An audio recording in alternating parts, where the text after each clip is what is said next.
ಇವತ್ತು ಮಧ್ಯಾಹ್ನ 1 ಗಂಟೆಗೆ ಸುಮಾರು ಬೀದರ್ ತಹಸೀಲ್ದಾರ್ ಆಫೀಸಲ್ಲಿ ಫುಡ್ ಸೆಕ್ಷನ್ ಅಲ್ಲಿ ಶಿರಸ್ತದಾರಾಗಿ ಕೆಲಸ ಮಾಡುತ್ತಿರುವ ಅನಿಲ್ ಕಾಂಬ್ಳೆ ಅನ್ನುವರ ಮೇಲೆ ಮಾರಣಾಂತಕ ಹಲ್ಲೆ ಆಗಿರುತ್ತದೆ ಅಂತ ಹೇಳಿ ನನಗೆ ಮಾಹಿತಿ ಬಂದಿರುತ್ತದೆ. ಮಾಹಿತಿ ಬಂದ ತಕ್ಷಣ ಮಾರ್ಕೆಟ್ ಟೌನ್ ಪೊಲೀಸರು ಬೇಗ ಸ್ಪಾಟ್ಗೆ ರೀಚ್ ಆಗಿ ಮಾಹಿತಿಯನ್ನು ಕಲೆ ಹಾಕಿರುತ್ತಾರೆ. ಮಾಹಿತಿಯನ್ನು ಕಲೆ ಹಾಕಿದ್ದಾಗ ಇದರಲ್ಲಿ 2 ಆರೋಪಿಗಳು ಇರುವವರಾಗಿದ್ದಾರೆ ಅಂತ ಗೊತ್ತಾಗಿರುತ್ತದೆ. ತಕ್ಷಣ ನಾವು ಆರೋಪಿಗಳನ್ನು ಪತ್ತೆ ಮಾಡುವುದಕ್ಕೆ ತಂಡಗಳನ್ನು ರಚನೆ ಮಾಡಿರುತ್ತೇವೆ. ನಮ್ಮ ತಂಡಗಳು ಕೇವಲ 4 ಗಂಟೆಗಳಲ್ಲಿ 2 ಆರೋಪಿಗಳನ್ನು ಪತ್ತೆ ಮಾಡಿರುತ್ತಾರೆ.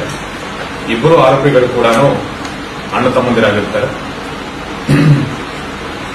ಇದರಲ್ಲಿ A1 ಆರೋಪಿಯ ಹೆಂಡತಿ ಅದೇ ಆಫೀಸಲ್ಲಿ ಕೆಲಸ ಮಾಡ್ತಾ ಇರುತ್ತಾರೆ. ಇಂಜೂರ್ಡ್ ಪರ್ಸನ್ ಒಟ್ಟಿಗೆ ಅವರು ಕೆಲಸ ಮಾಡ್ತಾ ಇರ್ತಾರೆ.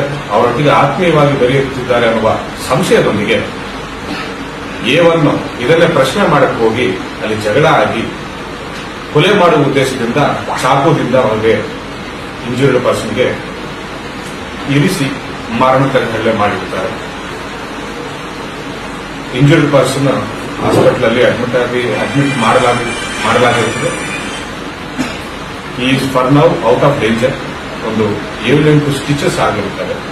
ಬಟ್ ಕಂಡೀಷನ್ ಸ್ಟೇಟ್ ಅನ್ನು ಡಾಕ್ಟರ್ ನಮಗೆ ತಿಳಿಸಿರುತ್ತಾರೆ.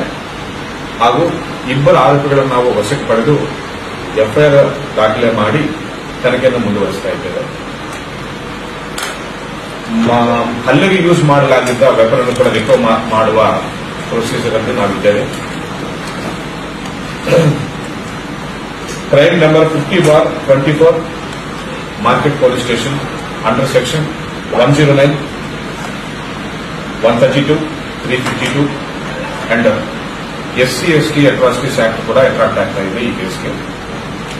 ಸೊ ಎಫ್ಐಆರ್ ದಾಖಲಿಸಿಕೊಂಡು ನಾವು ತನಿಖೆಯನ್ನು ಮುಂದುವರಿಸ್ತಾ ಇದ್ದೇವೆ.